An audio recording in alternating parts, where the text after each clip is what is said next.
Ruang bacanya senyaman ini, dah gak usah banyak alasan lagi untuk malas baca. Jujur, aku adalah orang yang bisa dibilang agak malas membaca ya, apalagi kalau harus ke perpustakaan. Udah paling jarang pokoknya. Tapi semenjak kenal dengan perpustakaan wilayah Aceh, ini menjadi tempat paling sering aku kunjungi selain warkop. Ini menjadi tempat favorit aku untuk nongkrong sambil kerja, karena ruang bacanya ada banyak, super nyaman dan sejuk. Koleksi buku juga udah pasti komplit dan bisa dengan mudah kita pinjam. Yuk kita lihat betapa nyamannya perpustakaan ini. Ini adalah ruang baca agama di lantai 2.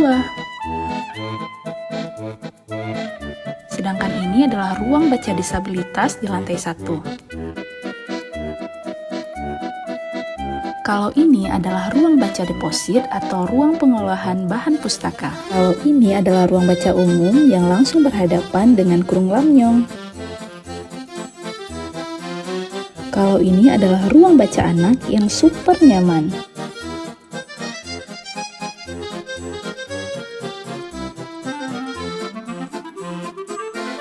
Dan ada ruang baca remajanya juga loh.